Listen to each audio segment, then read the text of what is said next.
Hey guys, Brendan Tees here from Hooper. I thought that while the NBL teams are in the hub, we'd talk to a few of the players about their triumphs and tribulations. And I kind of want to prove the point that it's not easy to become a professional basketballer, despite the fact that you might think it is. So I'm lucky enough to be joined today by a good friend of mine, Daniel Johnson. DJ, thanks for joining us. Thanks, mate. Before we get started, I want you to head over to hooper.com.au/workshop. You'll see it in the ticker below. And there you'll find a scoring workshop on how to score more points instantly without putting in any extra work in the gym. So if you get the knowledge that I teach in the workshop and you apply it to your games and to your trainings, you should see results immediately without having to put in any extra work. Now let's get into it. So I'm joined by my good friend Daniel, and I guess I just want to talk about your junior career and where you're from, and just give us a little bit of insight about that. Yep. So I grew up over in Perth in Western Australia. Started playing at a pretty young age for the Willetton Tigers, which is a pretty successful club over there. I was also lucky enough to go to the Willetton High School as well. So I ended up playing, school basketball and club basketball with a lot of the same people, a lot of my mates growing up. So we were pretty successful team.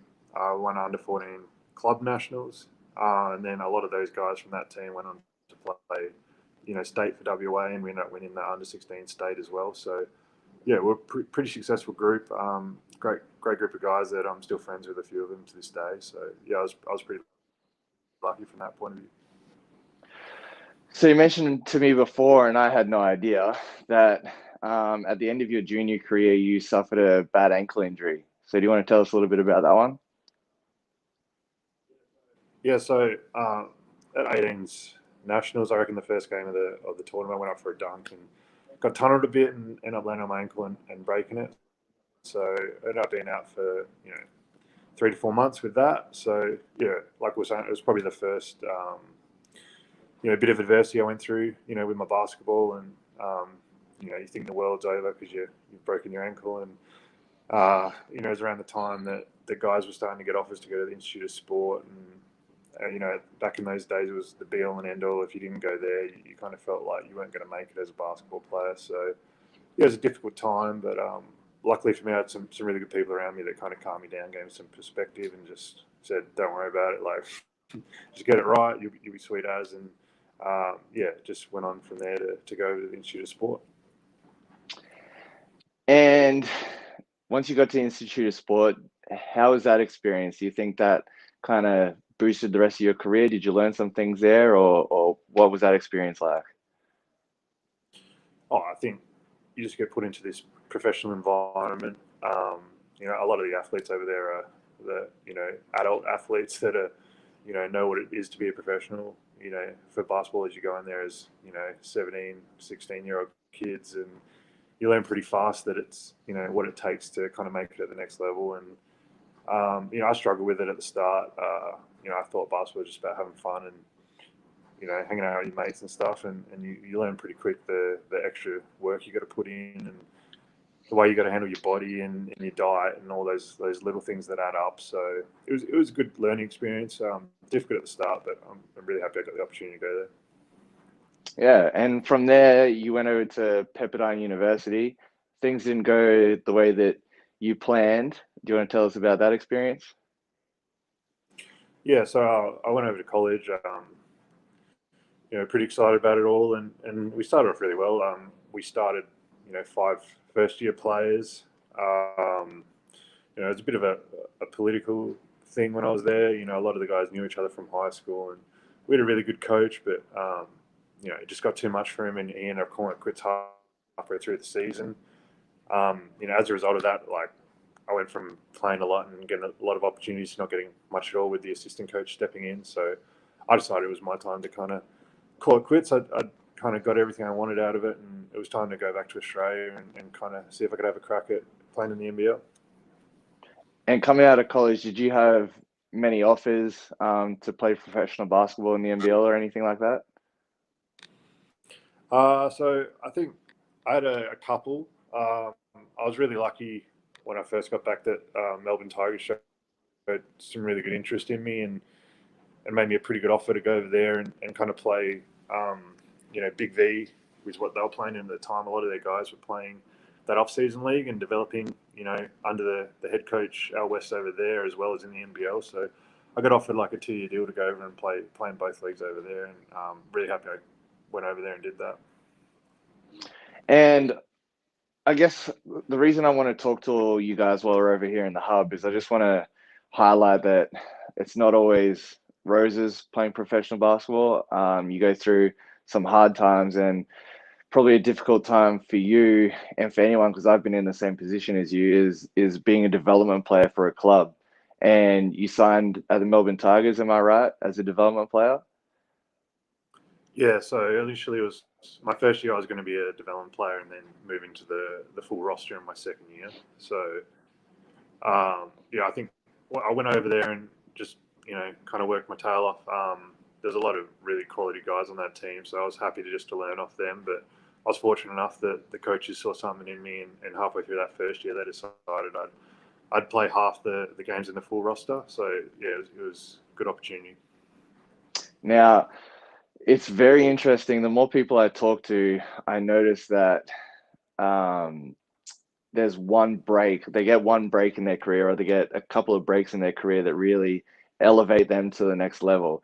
And for you, it sounds like somebody was injured in your team, and that allowed you to play more minutes, and that's really where your career kind of grew into the great career you've had today. So do you want to tell us about how that opportunity became?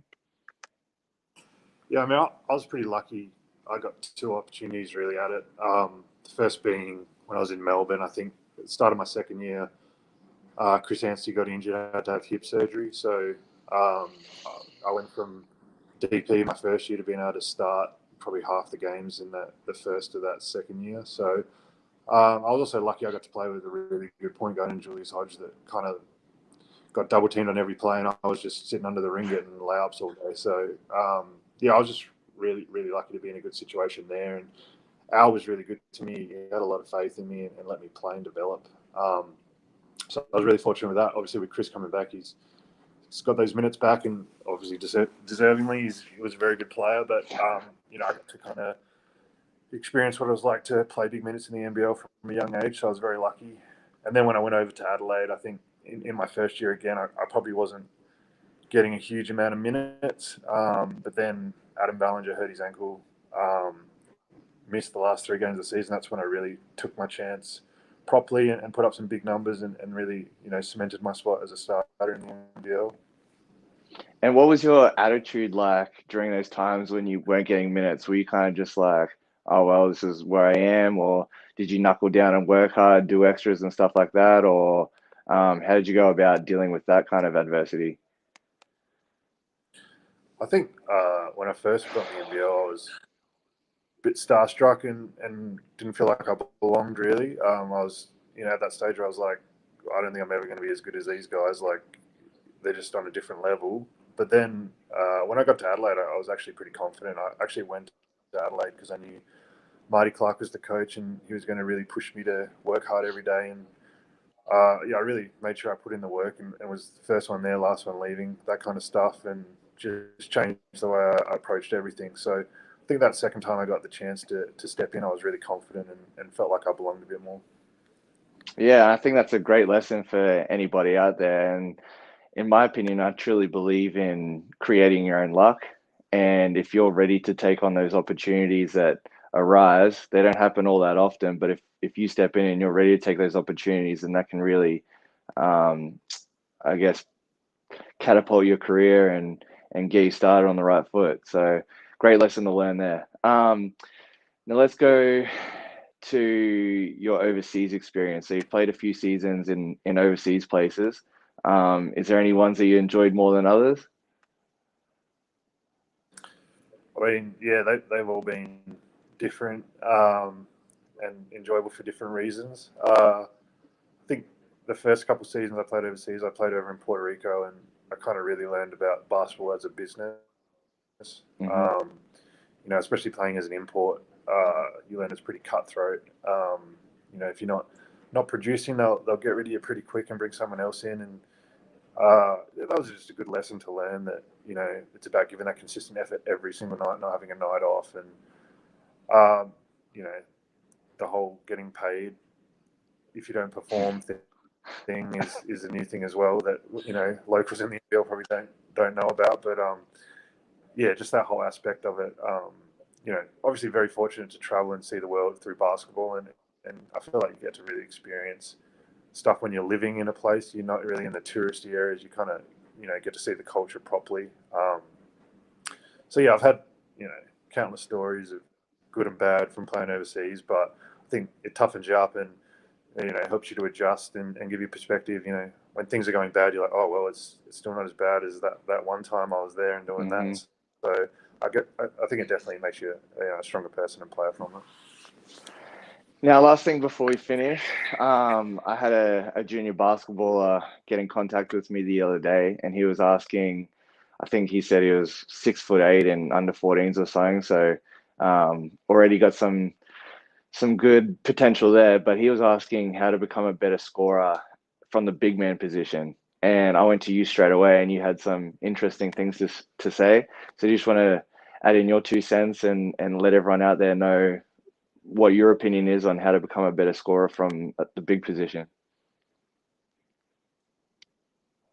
I think it's just about doing your homework, really. I think you're always going to have a strength against your opponent, and they're going to have a strength against you, and it's about kind of twisting that goes to your advantage. So I think I play a bit of 4, a bit of 5, but whenever I go out in the court, I look at the other guy, and I always have an advantage in one area. And I think it's helped from getting a well-rounded game. Like if you're a big man, you still need to be able to shoot, dribble, and pass, so that you have a strength against your opponent somewhere. So I think that's the big thing. And then I think from my perspective, I've never been the strongest guy out there, but I think you can always use your opponent's strength and physicality against them. I've made a living off creating contact or using people's contact to get to the foul line, and I think it's just another tool you can get in your bag to kind of make sure you're still ticking the points over and helping your team get scores.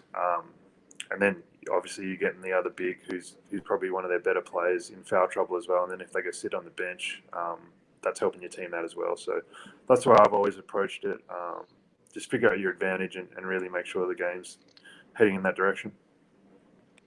And guess what? You'll find how to do that in my free workshop if you head to www.hooper.com.au/workshop. It's all right there for you.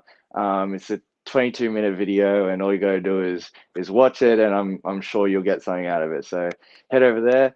DJ, thanks for your time. Really appreciate it, and I'll catch you at lunch. See you there, mate. Thanks, boss. I'll catch you.